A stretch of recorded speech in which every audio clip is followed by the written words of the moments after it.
Welcome back to Daily Driven Death Traps. This is Sean with you again after 8 months of a ceasefire. Now you'll figure that out in the next video or previous video. But we're going to talk about cars today.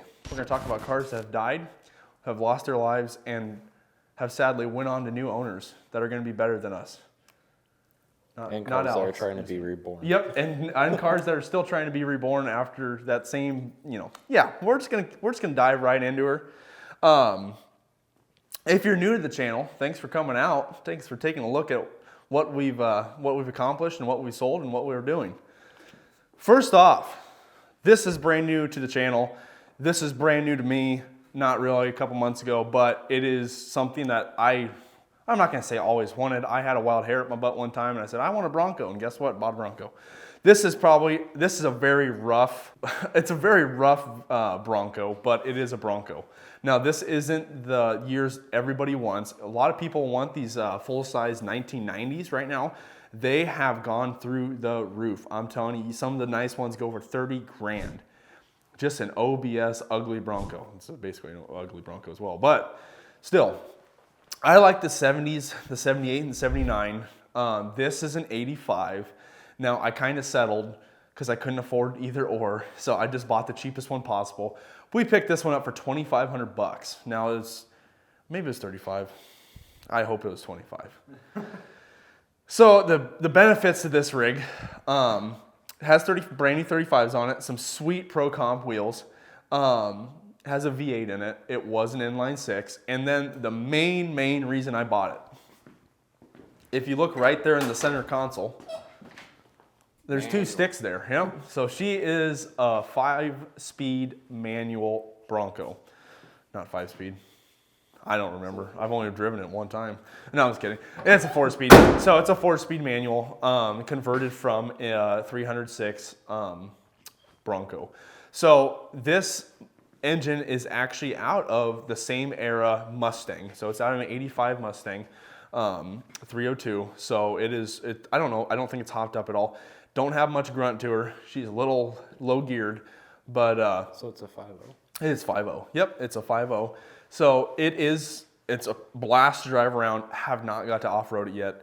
Underneath, this is a Missouri truck, a lower Missouri truck. So it's not crunchy rusty, but it's surface rusty.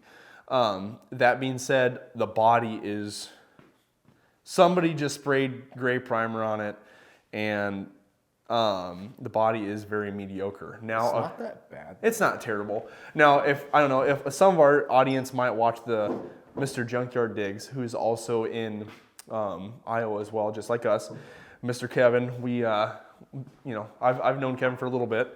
Haven't really touched base with him too often, but he owned this actually and then sold it to, I think he made a video of it, and then he actually sold it to another guy in Ames, Iowa, who I picked it up from.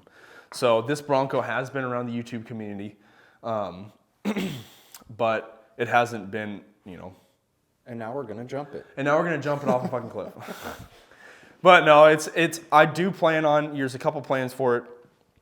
Haven't decided whether to do a full restoration to it. Of the bullnose look, or to do a second gen Ford Raptor front end. Sounds stupid, but you can buy a fiberglass kit to basically transform this thing into what I think a new age Bronco should have looked like. Should have took after the truck and not some bug-eyed looking Scout thing. But you can transform it into a full-size second gen Bronco, which is or Raptor Bronco, which is super cool. And I've only seen a couple guys do it, but haven't decided yet. The shipping on that front end is more expensive than I paid for this rig. Just the shipping, not the body parts. Yeah, the shipping alone for the front end is $1,500. So, where's it from? China? California, Baja, California. So it's way down there, but I haven't decided yet. I thought about just going out there to pick it up on a long trip, but you're obviously going to spend more than that in $1,500 in gas. So it's kind of, who knows? Maybe we'll just take this out there, drive it out there and put it on there. No, not going to happen. Hit the sand dunes with it, put some, no, she's leaking coolant out of the rear of the engine. Don't know what that is. I know what it is. I don't want to talk about it. So we're just gonna We're just gonna act like that's not happening, and it's perfect. Beautiful Bronco, amazing. It's a fun to drive. We will show you guys a full drive, and I don't know, we'll do some off-road. I don't know, we'll do something. We'll do something stupid with it, and we'll take you guys along on it. Let's go to some Arkansas trails. Arkansas. Yeah. Will it make it? Yeah, this will make it. Maybe not with the rear main area looking. So, on to the next. On to the next. Eeny, meeny, miny, moe. So, 29. This is on the channel, not the most viewed vehicle on the channel, which is sad because it's super neat. Dude, we thought we were going to get a lot of views there. Thought we were going to get a lot of views on it. Didn't get a lot of views, but it is sweet. Maybe we'll get more views. I do plan on racing this at an event in Iowa coming up in May. So we'll definitely film that. I'll film it. If Alex will be there, hopefully he'll have the Camaro done. And we'll take that as well, and we'll have a good time with both. But 1929 Ford Coupe. Bought this 2 years ago in Arizona, specifically Phoenix. And it had a small block Chevy that we had on the channel that I don't know, rebuilt the upper end of the motor, and we stuck it in the 47 Chevy. That's for a later date. We'll talk about that in a little bit, but the 47 had its part pulled out and put in Alex's Camaro. Now, Alex is still right now trying to decide if he wants to do new transmission, new engine, or full new everything. But long story short, this was the beginning of a lot to take the motors out of everything and switch them around. What it has now is a 418 Ford FE big block. That's a stroked 390. Alex and I went and picked this up in eastern Iowa last year. Supposedly has about 500 horsepower. Has it been started in this vehicle? No. What we need to start it is, I need to shorten that Ford 9-inch, which obviously you can see that's in the process. I just tore it apart not too long ago. The good part though is that since this was last on the channel, the radiator is fully functional. The motor mounts are in, ready to go, thanks to Alex's radiator, I think your core support rubbers, or did you order those extra for me? I don't know, we ordered extra for me. So thanks to those. And then also the other milestone was these headers. Don't look at them, they're gonna be wrapped. But this was the other thing that was really gonna be messed up. And I kind of procrastinated for a very long time because it was not gonna be fun to build them. Ended up building them in one day after I had the flu, so that was not hard, and I thought it was gonna be hard. It's every time you're sick, the day after, or I was getting while you're shit sick. ton done. But so those just need to be thrown back on. The wiring, it's getting to be loomed up. I did change the front end up a little bit. It has these new, really kind of pretty headlights on it, thanks to my dad. Donated them. Took them. I don't know. He had them bought for something. I grabbed them. But it's a different look. They were way up here, and this grill was slanted quite far. It was. Now it's actually super stout. It was able to be moved. And I think it looks cooler straight up and down, and with these lower headlights gives it more of a hot rod look. And then with this 390, it's gonna be a man-eater. So it'll be a fun rig with a Ford 9-inch, and we're gonna have to put some bracing in the frame just because whoever did this, they were worse than me, and that's saying something. So it's bad. The frame needs gusseted a little bit, but it will be a fun rig and very scary to drive due to the fact it's going to have four-wheel drum brakes with 500 horsepower and weigh probably 2,900 pounds.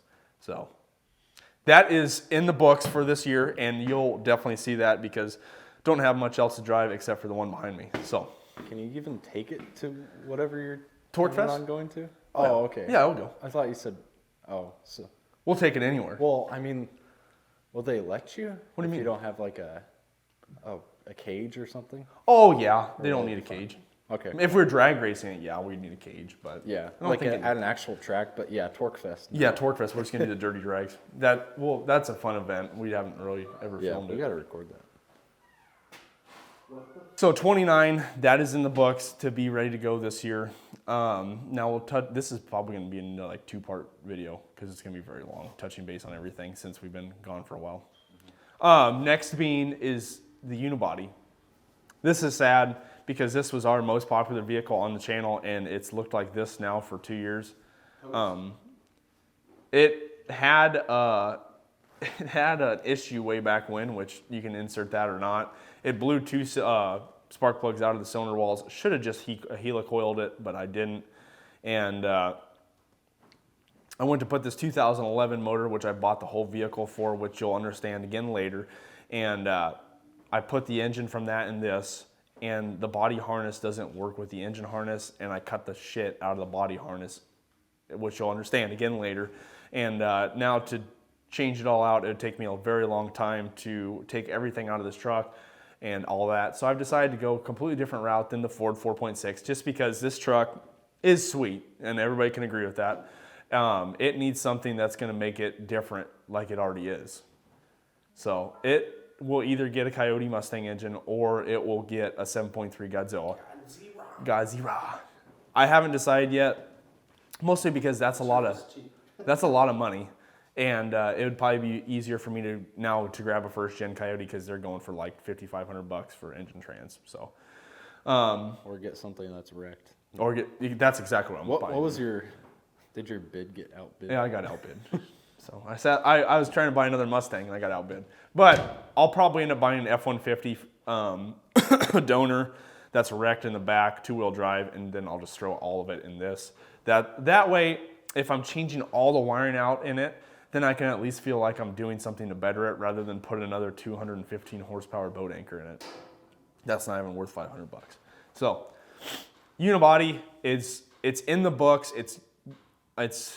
I need to just basically I need to spend the money, and I don't want to spend the money on it just because housing and stuff. I'd like to build wealth, not spend wealth. But yeah, Unibody. It'll be back up and running here one of these days. Maybe you'll probably definitely see it on the channel. Hey, one day out of this house, well, I mean like 1 month out of this house, you'll have enough to buy. Yeah, exactly. That's the crazy part. Right away. That's crazy. We didn't touch base on that in the last video, I guess, how much it was, but I don't know, it don't matter. Not to give out prices, but let's say that I can, with 2 months of not living in the house I'm living in right now, which you'll see in the previous video or the next video, I could afford to buy almost like a lower mileage Coyote engine, which is crazy sad. But anyway, yep. So then I can basically spend money again. This goes back to another reason why not to live in suburbia. Yeah, reason number 595. This kind of goes back to when I sold the black Mustang, when I was like, I want to build my cars there. So it kind of goes back. I need to live in a shittier house so I can afford to build my cars. Which sounds messed up, but I want to say... Dude, that's like all the memes, though. It is. It really is. Small house, a bunch of cool cars outside. But I do plan on building my own, building a nice house. So that's another reason I got to save up money, not just for this bullshit. So, enough with the Unibody. That's a depressing story, and I wish I could be driving it right now. But then we go to this baby over here, Belvedere. Now, it's picked up a bit of steam on the channel. It is the Belvedere. That's all I can really say. We've not really done too much with it. We've had 2 fun videos with it, and they've done okay. Yeah. And it's still doing its thing. It has a small training leak, not anything major. And then the big block 383 is still being a big block 383. I need to change the carburetor out because it does this weird, you remember it. You shift down and it just skyrockets, which also might be the 747 giving out, or 727. 727.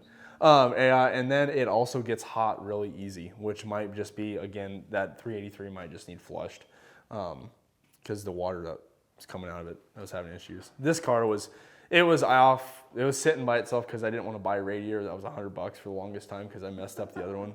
But now it back runs and drives. I've probably driven this car the most of any vehicle I ever had. I drive it back and forth to 60 miles to the hometown all the time. So fantastic rig.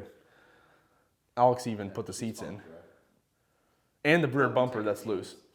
Oh yeah, you did take it to, and I got a picture drawn of it. Yeah. So it is crazy how that happened. It is a sweet car. I did post it up for sale at one point, which I didn't sell it. Obviously, I couldn't. Well, that leads you to the... We'll talk about the ones we sold after we head to your Camaro, and then we head to like the Wagon and the Torino. So, before we leave this garage, putting this engine in this, and then the Bronco are also on my TikTok, Sean from DDDT. So you can check those little shorts out. They're nothing crazy. Just me starting that up when it was -40, and this when I took this engine out of the Vic. So you can check that out. Pretty cool stuff. So we'll see you at whatever your address is. Don't say that. Everybody show up at Alex's house and help him get his Camaro done.